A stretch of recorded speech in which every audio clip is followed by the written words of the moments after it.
हम लोग नागरिक शास्त्र का अध्ययन कर रहे थे, जिसमें हमने लगभग 4 चैप्टर खत्म कर लिया है। 4 चैप्टर में हमने डेमोक्रेसी को समझा, डेमोक्रेसी क्यों और क्यों जरूरत है इसके बारे में जाना, राजनीतिक अब 3 चैप्टर तो हमारा डेमोक्रेसी से ही डिपेंड रिलेटेड थे। पहला था कि लोकतंत्र का क्रमिक विकास, दूसरा था लोकतंत्र क्यों, क्या और क्यों, तीसरा चैप्टर हमने पढ़ा था संविधान निर्माण, चौथा चैप्टर हमने पढ़ा, अभी तुरंत पढ़ा हमने कि निर्वाचन, चुनावी राजनीति, क्या चुनावी राजनीति। उसके बाद हम लोग पढ़ेंगे संसदीय लोकतंत्र की संस्थाएं। अब हम लोग जानते हैं कि हमारे देश में संसद पार्लियामेंट्री फॉर्म ऑफ गवर्नमेंट है। क्या है? संसदीय लोक पार्लियामेंट्री फॉर्म ऑफ गवर्नमेंट है, हिंदी में क्या बोलते हैं वो, उसको समझते रहिएगा कि हमारे देश में पार्लियामेंट्री फॉर्म ऑफ गवर्नमेंट है। क्या है? पार्लियामेंट्री फॉर्म ऑफ गवर्नमेंट होने की वजह से जो भी निर्णय डिसीजन जो भी लिए जाते हैं वो पार्लियामेंट में ही लिए जाते हैं। सबसे बड़ी संस्था हमारे देश की पार्लियामेंट होती है, क्योंकि हमारे देश में parliamentary form of government exist करता है। अब हम लोग जानेंगे कि संसद के बारे में। क्या संसद के बारे में? संसद क्या है, संसद किसको बोला जाता है, संसद के कितने अंग होते हैं, संसद में कौन कौन आते हैं, संसद में जाने योग्य व्यक्ति की क्या क्राइटेरिया है कि किसको फुलफिल करिएगा तो आप सांसद बन सकते हैं। इन सब के बारे में हम जानेंगे। तो पहला आपको जानना पड़ेगा कि संसद किससे बना, संसद किस से मिलकर बना है। क्या संसद, यहाँ लिख के देख, जो हमारा संसद है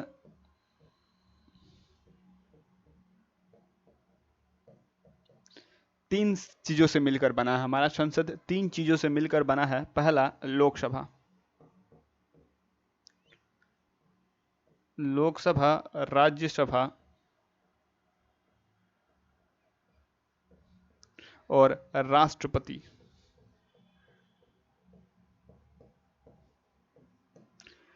क्या? लोकसभा, राज्यसभा और राष्ट्रपति। 79 आर्टिकल में आता है संसद। क्या? आर्टिकल 79 के अंदर में आता है संसद, और आर्टिकल 80 के अंदर में आता है राज्यसभा, और 81 में आता है लोकसभा, और 92 में आते हैं, आर्टिकल 52 में आते हैं भारत के राष्ट्रपति। क्या? आर्टिकल 52 में आते हैं भारत के राष्ट्रपति, आर्टिकल 79 में आता है संसद, आर्टिकल 80 में आता है राज्यसभा, आर्टिकल 81 में आता है लोकसभा। तो ये आर्टिकल आगे की चीज़ है, अगर आर्टिकल आप जानते होंगे तो ठीक है, नहीं जानते होंगे तो भी कोई दिक्कत नहीं है। हमने जाना कि संसद 3 चीज़ों से मिलकर बनता है। अगर संसद में किसी भी बिल को पास कराना है तो ये तीनों व्यक्ति या तीनों से अनुमति लेनी पड़ती है। यानी किसी बिल को लोकसभा से भी पास कराना पड़ता है, राज्यसभा से पास कराना तब पड़ता है, और उसके बाद भारत के राष्ट्रपति का भी अनुमति लेना पड़ता है।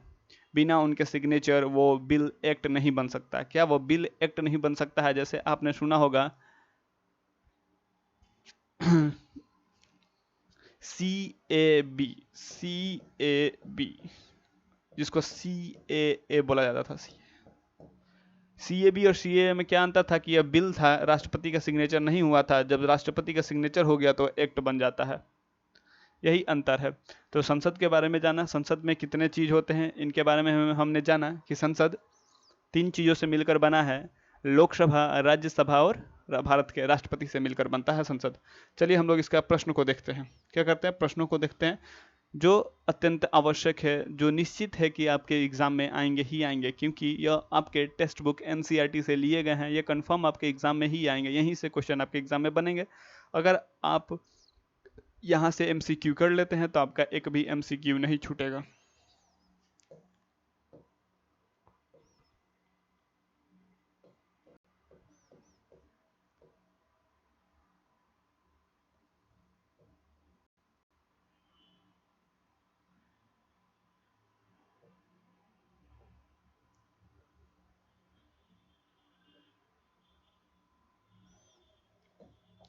देखिए पहला क्वेश्चन है, नजर आ रहा ना?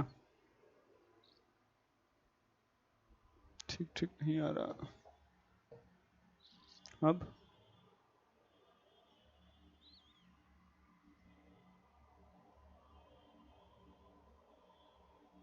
ठीक।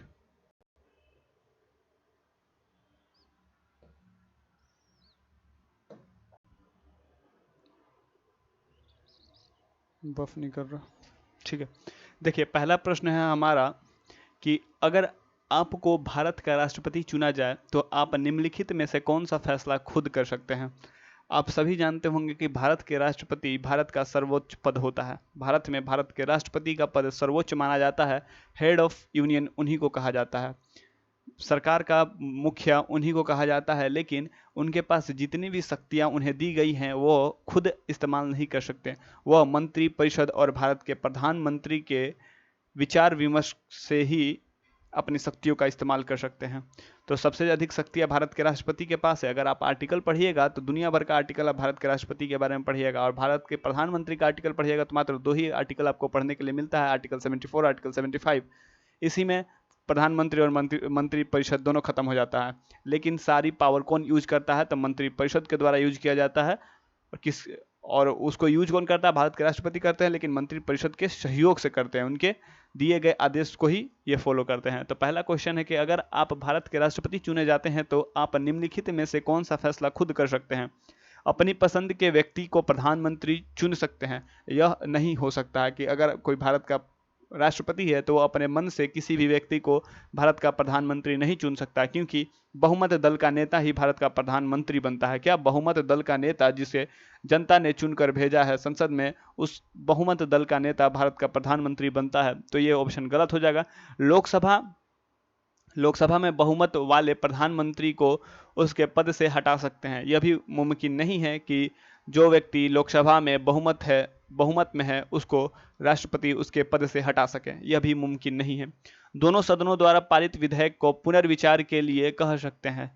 या चौथा ऑप्शन है हमारा, मंत्री परिषद में अपनी पसंद के नेताओं का चयन कर सकते हैं। यह भी मुमकिन नहीं है कि मंत्री परिषद में राष्ट्रपति भारत के प्रधानमंत्री द्वारा सुझाए गए नाम को ही नियुक्त कर सकते हैं। जो भारत के प्रधानमंत्री जिस नाम को सुझाते हैं राष्ट्रपति को, राष्ट्रपति उन्हीं व्यक्ति को मंत्री परिषद के लिए चुनते हैं।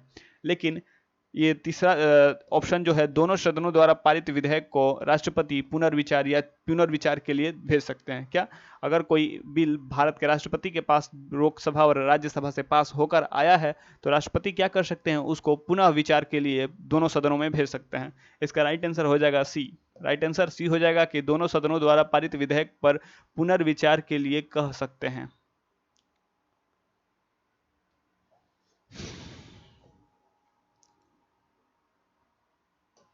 क्वेश्चन है, संघीय मंत्री पद सामूहिक रूप से किसके प्रति उत्तरदायी होता है? लोकसभा के, राज्यसभा के, राष्ट्रपति के या जनता का? इसका राइट आंसर क्या हो जाएगा? जो संघीय मंत्री परिषद है या मंत्री पद है, सामूहिक रूप से किसके लिए उत्तरदायी होता है? वह सामूहिक रूप से लोकसभा के लिए उत्तरदायी होता है, क्योंकि जनता का सदन लोकसभा को ही कहते हैं, और राज्यसभा को राज्यों का सभा कहते हैं। राज्यसभा में जो मेंबर इलेक्ट करके जाते हैं उन्हें जनता डायरेक्ट नहीं चुनती है। क्या डायरेक्ट नहीं चुना जाता है उन्हें, लेकिन लोकसभा में जो मेंबर्स जाते हैं उन्हें जनता डायरेक्ट चुनती है। यानी जो मंत्रिपरिषद होता है वो लोकसभा के प्रति उत्तरदायी होता है, यानी भारत के जनता के प्रति उत्तरदायी होता है। इसका राइट आंसर हो जाएगा लोकसभा। लोकसभा को जनता का सदन कहते हैं या जनता का प्रिय सदन कहते हैं, क्योंकि यहाँ जो मेंबर चुन के जाते हैं उसे भारत की जनता चुन के भेजती है। इसका राइट आंसर ए सही होगा। तीसरा है कि निम्नलिखित में से किसकी नियुक्ति राष्ट्रपति नहीं करता है? उपराष्ट्रपति की, चुनाव आयुक्त की, प्रधानमंत्री की, सर्वोच्च न्यायालय के पद के प्रधान न्यायाधीश की? तो इसका राइट आंसर हो जाएगा उपराष्ट्रपति का। क्या उपराष्ट्रपति का नियुक्ति भारत के राष्ट्रपति नहीं करते हैं? क्या उपराष्ट्रपति का नियुक्ति भारत के राष्ट्रपति नहीं करते हैं? क्योंकि उपराष्ट्रपति आप जानते होंगे कि राज्यसभा का पदेन चेयरमैन होता है। क्या चेयरमैन होता है राज्यसभा का? तो राज्यसभा में जो भी मेंबर होते हैं उनके द्वारा उपराष्ट्रपति या अपने चेयरमैन की नियुक्ति चुना जाता है, उनके द्वारा इलेक्ट किया जाता है अपना चेयरमैन, और वही जो राज्यसभा का चेयरमैन होता है वही भारत का उपराष्ट्रपति भी होता है। तो इसका राइट आंसर ये हो जाएगा कि उपराष्ट्रपति का नियुक्ति भारत के राष्ट्रपति नहीं करते हैं। चुनाव आयुक्त उनकी नियुक्ति भारत के राष्ट्रपति करते हैं, यहाँ तक कि भारत के प्रधानमंत्री का भी नियुक्ति भारत के राष्ट्रपति द्वारा किया जाता है। तो राइट आंसर हो जाएगा ए। पटना उच्च न्यायालय में न्यायाधीशों की कुल संख्या, स्वीकृत पदों की संख्या है 21, 25, 43 या 33? इसका राइट आंसर हो जाएगा 43। जो पटना हाईकोर्ट है उसमें न्यायाधीशों की संख्या कितनी है? 43। उसमें 43 न्यायाधीशों की संख्या है पटना हाईकोर्ट में।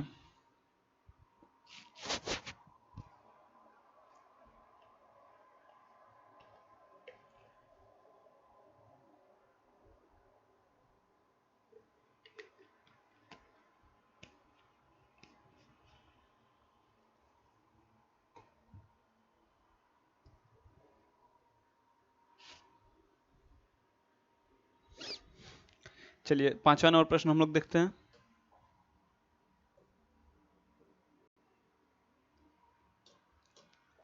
लोकसभा की प्रथम महिला अध्यक्ष का नाम।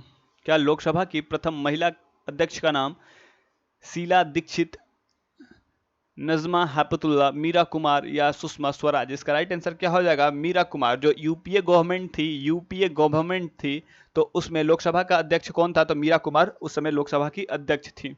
क्या मीरा कुमार लोकसभा की अध्यक्ष थी? शीला दीक्षित के बारे में आप जानते होंगे, हाल में ही इनका निधन हो गया। या दिल्ली की पूर्व मुख्यमंत्री है। क्या पूर्व मुख्यमंत्री थी? नजमा हेपतुल्ला बीजेपी की नेता है, यहाँ इनको नॉर्थ ईस्टर्न राज्य में राज्यपाल का पद दिया गया है। और सुषमा स्वराज जो भारत की विदेश मंत्री थी, उनका हाल में ही निधन हो गया है।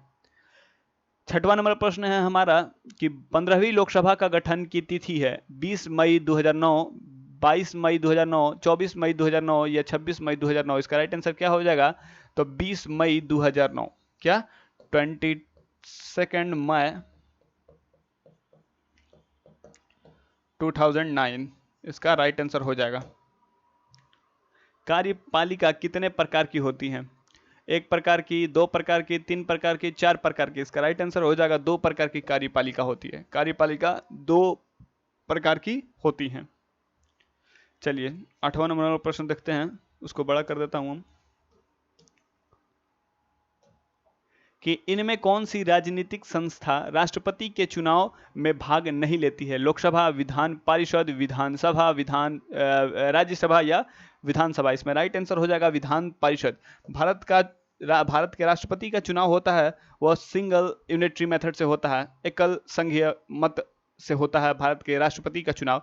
राष्ट्रपति का चुनाव में जान जाइए कि जितने भी मेंबर लोकसभा या राज्यसभा के होते हैं वो बैठते हैं, केवल इलेक्टेड मेंबर जो जिनको मनोनीत किया जाता है या जिसको राष्ट्रपति द्वारा निर्वाचित किया जाता है, चुनकर लाया जाता है, वो उसमें वोटिंग में पार्टिसिपेट नहीं कर सकते हैं। और उसी प्रकार देश में जितने भी विधानसभा है, राज्य में हो या केंद्र शासित प्रदेशों में जितनी विधानसभा है, उनके मेंबर उसमें पार्टिसिपेट करते हैं, लेकिन विधान परिषद के मेंबर पार्टिसिपेट नहीं करते हैं। क्या विधान परिषद के मेंबर पार्टिसिपेट नहीं करते हैं, जिसको एमएलसी कह रहे हैं हम? एमएलसी पार्टिसिपेट नहीं करते हैं भारत के राष्ट्रपति के चुनाव में। केवल लोकसभा, राज्यसभा और विधान परिषद के विधानसभा के मेंबर हैं वही पार्टिसिपेट करते हैं लोकसभा के भारत के राष्ट्रपति के चुनाव में। लोकसभा को कहा जाता है प्रथम सदन, द्वितीय सदन, तृतीय सदन या उच्च सदन? इसका राइट आंसर हो जाएगा प्रथम सदन।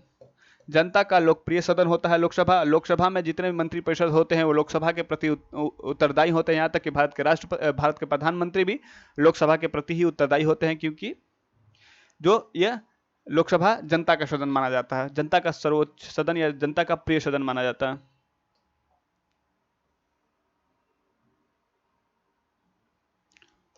क्वेश्चन है हमारा 10वां कि पिछड़ी जाति के लिए आरक्षण पर निम्नलिखित 3 प्रतिक्रियाओं में कौन सी प्रतिक्रिया सही है? चूंकि सर्वोच्च न्यायालय सरकार के साथ सहमत हो गई अतः वह स्वतंत्र नहीं है। न्यायपालिका स्वतंत्र है क्योंकि वह सरकार के विरुद्ध भी फैसला सुना सकती है। सर्वोच्च न्यायालय ने सरकार को अपने निर्णय को संशोधन का आदेश दिया। न्यायपालिका ना तो स्वतंत्र है, ना ही किसी की इच्छा के अनुसार चलने वाली संस्था है, बल्कि परस्पर विरोधी समूहों के बीच मध्यस्थता की भूमिका निभाती है। न्यायालय ने इस आरक्षण विवाद में इसका समर्थन एवं विरोध के बीच अच्छा संतुलन बनाया। इनमें से कौन? इसका राइट आंसर क्या हो जाएगा? बी इसका राइट आंसर हो जाएगा कि न्यायालय स्वतंत्र है। क्या है? न्यायालय हमारी स्वतंत्र है क्योंकि वह सरकार के विरुद्ध भी फैसला सुना सकती है। सर्वोच्च न्यायालय ने सरकार को अपने निर्णय में संशोधन का आदेश दिया। क्या? निर्णय में संशोधन का आदेश दिया। इसका राइट आंसर बी सही होगा।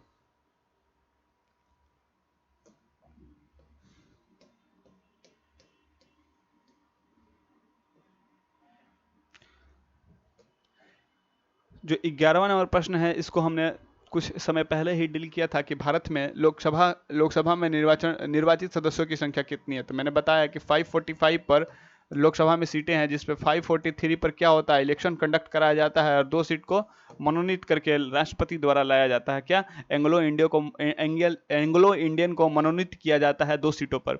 और इसका राइट आंसर क्या हो जाएगा, तो 543 सीट्स पर ही इलेक्शन कंडक्ट कराए जाते हैं, वो भी भारत राज्य और केंद्र शासित प्रदेशों में। निम्नलिखित में से कौन सा सदन विघटित नहीं होता है, लोकसभा, विधानसभा, राज्यसभा, उपर्युक्त सभी। इसका राइट आंसर क्या हो जाएगा, तो आप जानते होंगे कि राज्यसभा को परमानेंट सदन कहा जाता है, मतलब वो अस्थायी सदन है, वो कभी ये विघटित नहीं होता, क्योंकि उसका 2/3 मेंबर हर 2 साल पर क्या हो जाते हैं, रिटायर हो जाते हैं राज्यसभा का। राज्यसभा, इसका राइट आंसर हो जाएगा कि राज्यसभा को विघटित नहीं किया जा सकता। क्या, राज्यसभा को विघटित नहीं किया जा सकता है, लेकिन लोकसभा को विघटित किया जा सकता है। इसका राइट आंसर सी सही होगा, राज्यसभा। सरकारी नीतियों का कार्यकाल आदेश निर्गत करता है राष्ट्रपति, विभागीय लोक सेवक, संबंधित मंत्री, प्रधानमंत्री। इसका राइट आंसर हो जाएगा विभागीय लोक सेवक। क्या, विभागीय लोक सेवक सरकारी नीतियों की कार्यकाल आदेश निर्गत कराते हैं। क्या, जो विभागीय लोक सेवक होते हैं, जो आईएएस आईपीएस होते हैं। देश में कानून के निर्माण का अधिकार किसे है, संसद को, प्रधानमंत्री को, राष्ट्रपति को, सर्वोच्च न्यायालय को। इसका राइट आंसर क्या हो जाएगा, तो संसद को। भारत में जो संसद है या हमारे देश की संसद भवन है, वही किसी भी कानून को बना सकती है। क्या, किसी भी कानून को बना सकती है। अगर संसद द्वारा किसी कानून को बनाया गया और वह फंडामेंटल राइट्स को यानी मौलिक अधिकारों का हनन करता है, तब उसको सर्वोच्च न्यायालय क्या कर सकता है, रोक लगा सकता है। लेकिन जो नियम कानून बनाने का अधिकार है वो संसद के पास में ही है, केवल क्या, संसद के पास में ही है।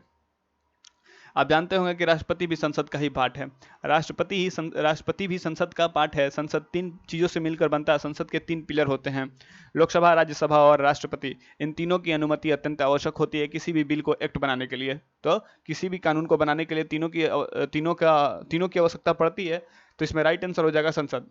क्या, राइट आंसर हो जाएगा संसद।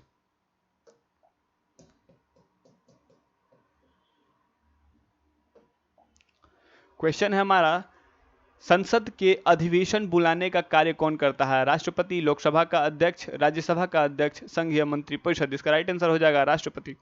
क्या, राष्ट्रपति संसद के अधिवेशन बुलाने का कार्य करता है। क्या, राष्ट्रपति संसद का अधिवेशन बुलाता है और पहला स्पीच देता है। कौन देता है, भारत के राष्ट्रपति संसद को, जो संसद के अधिवेशन को बुलाते हैं और प्रथम भाषण भारत के राष्ट्रपति द्वारा दिया जाता है। 16वां प्रश्न है कि राज्यसभा का सभापति कौन होता है, प्रधानमंत्री, राष्ट्रपति, उपराष्ट्रपति, राज्यसभा के सदस्य। इसका राइट आंसर क्या हो जाएगा, उपराष्ट्रपति। हमने आपको बताया कि उपराष्ट्रपति के बारे में बताया, उपराष्ट्रपति का निर्वाचन किस तरह होता है, और उपराष्ट्रपति अभी प्रेजेंट टाइम में कौन है। इसका आप आंसर कमेंट बॉक्स में दीजिएगा कि प्रेजेंट उपराष्ट्रपति भारत का कौन है। और इसका राइट आंसर भी उपराष्ट्रपति हो जाएगा कि राज्यसभा का सभापति भारत के उपराष्ट्रपति ही राज्यसभा के सभापति होते हैं।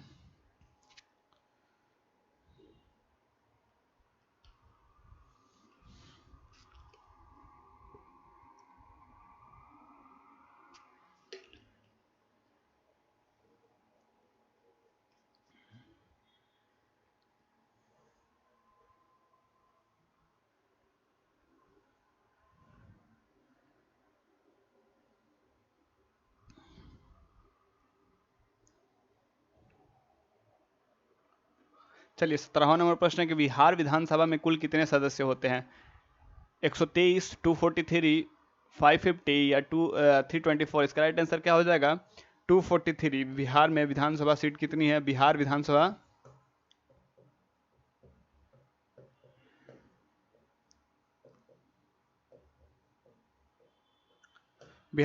में 243 सीट्स हैं। कितनी है, 243 सीट्स बिहार विधानसभा में है। क्योंकि हाल में ही बिहार में चुनाव हुआ है, तो आप सबको पता होगा कि बिहार में कितनी सीटें हैं।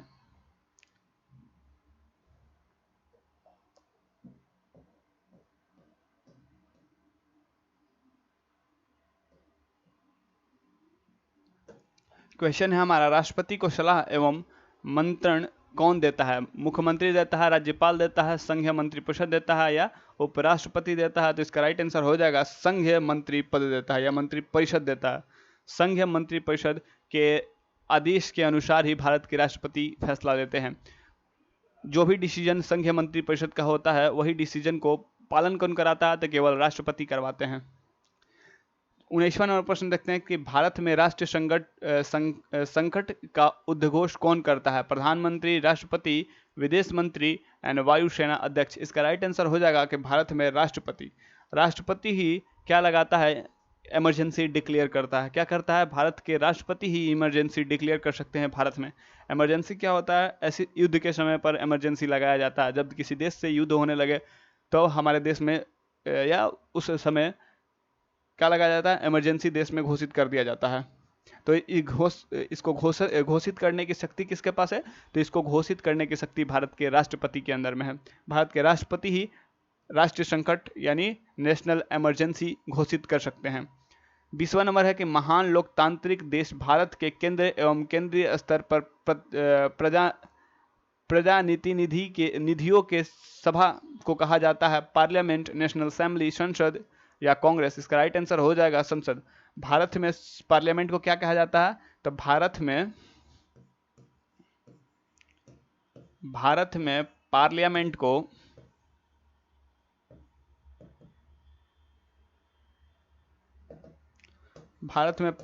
को क्या कहा जाता है? तो संसद कहा जाता है। क्या कहा जाता है? संसद कहा जाता है। भारत में पार्लियामेंट को क्या कहा जाता है? आप सभी जानते हो कि संसद कहा जाता है। तो पाकिस्तान में क्या कहा जाता है? तो वहाँ नेशनल असेंबली चलता है, लेकिन हमारे देश में संसद भवन या संसद चलता है।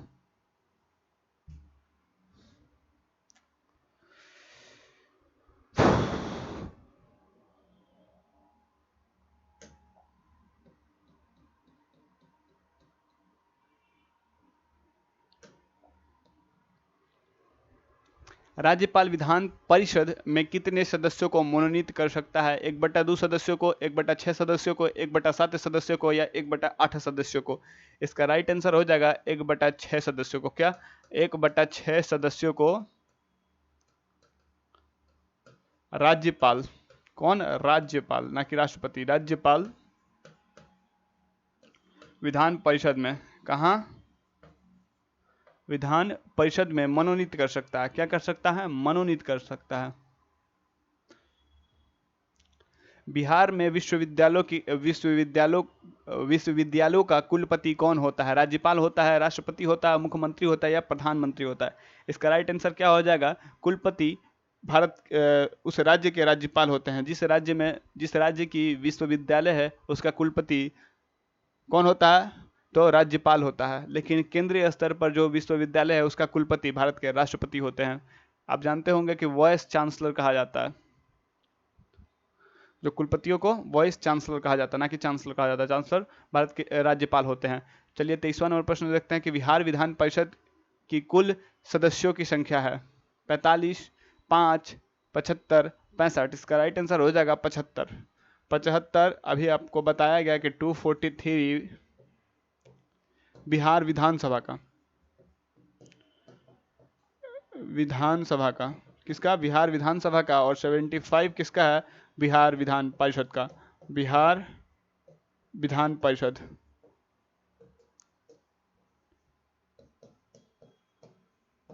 क्या है? बिहार विधान परिषद में 75 है और बिहार विधानसभा में 243 सीट्स हैं।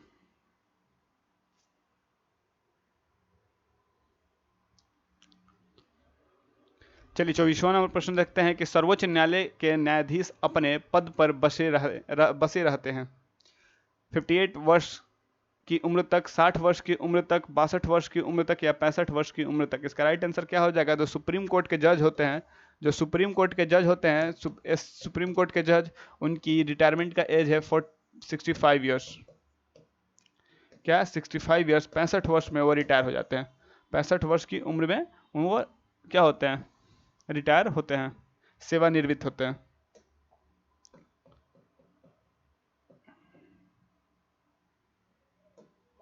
राष्ट्रपति का चुनाव लड़ रहे व्यक्ति का नाम कितने मतदाताओं द्वारा क्रमशः प्रस्तावित एवं अनुमोदित किया जाता है? 30/30, 40/40, 50/50 और 60/60। इसका राइट आंसर क्या हो जाएगा? 50/50। अगर भारत के राष्ट्रपति का चुनाव लड़ना है तो जो इतने व्यक्तियों द्वारा वो भी व्यक्ति कौन होते हैं? तो भारत के, आप जानते हैं कि भारत के राष्ट्रपति के चुनाव में कौन पार्टिसिपेट करता है? तो ये वोट देने का अधिकार किसको होता है? तो लोकसभा राज्यसभा के मेंबर जो इलेक्टेड हैं और विधानसभा के मेंबर जो भी इलेक्टेड हैं, तो वही पार्टिसिपेट कर सकते हैं। अगर भारत के राष्ट्रपति का चुनाव लड़ना है तो आपको 50/50 का क्या करना, प्रस्तावित एवं अनुमोदित करा के लाना पड़ेगा इतने व्यक्तियों द्वारा, तभी आप भारत के राष्ट्रपति का चुनाव लड़ सकते हैं।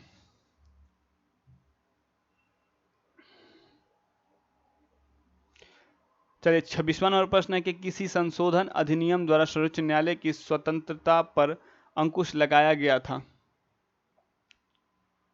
किस संशोधन अधिनियम द्वारा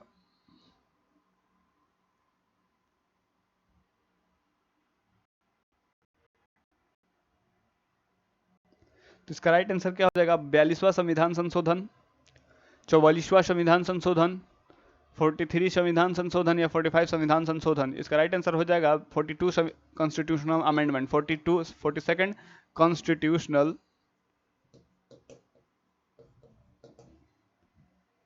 अमेंडमेंट।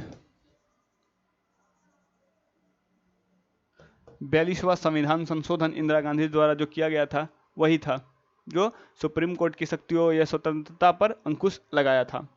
चलिए 27वां नंबर प्रश्न देखते हैं कि निम्नलिखित राजनीतिक संस्थाओं में कौन सी संस्था देश को मौजूदा कानून में संशोधन कर सकती है? सर्वोच्च न्यायालय, राष्ट्रपति, भारत के प्रधानमंत्री या संसद। इसका राइट आंसर क्या हो जाएगा? तो डी, संसद। इसका राइट आंसर हो जाएगा कि भारत में जो कानून में संशोधन कर सकता है तो कौन कर सकता है? भारत की संसद ही कानून में संशोधन कर सकती है। ना यह पावर राष्ट्रपति के पास में है और ना ही पावर यह भारत के प्रधानमंत्री के पास है। आप जानते होंगे कि संसद के अंदर ही राष्ट्रपति आते हैं। संसद 3 चीजों से मिलकर बना है, लोकसभा, राज्यसभा और राष्ट्रपति से। राष्ट्रपति निम्नलिखित में से किसके अंतर्गत आते हैं? विधायिका के, न्यायपालिका के, कार्यपालिका के या इनमें से कोई नहीं। इसका राइट आंसर क्या हो जाएगा? सी, भारत के राष्ट्रपति कार्यपालिका के अंतर्गत आते हैं। क्या? भारत के जो राष्ट्रपति होते हैं वो कार्यपालिका के अंडर में आते हैं।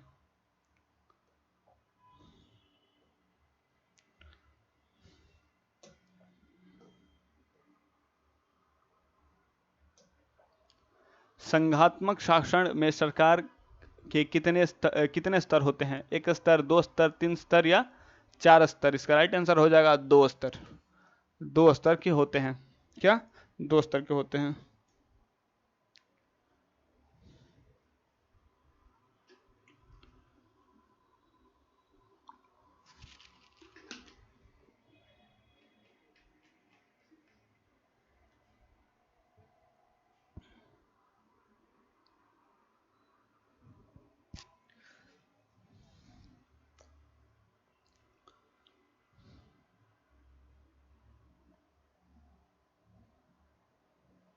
चलिए 30वां नंबर प्रश्न देखते हैं। निम्नलिखित में से किस देश में संघनात्मक शासन नहीं है? ब्रिटेन, भारत, संयुक्त राज्य अमेरिका, कनाडा। इसका राइट आंसर क्या हो जाएगा? ब्रिटेन।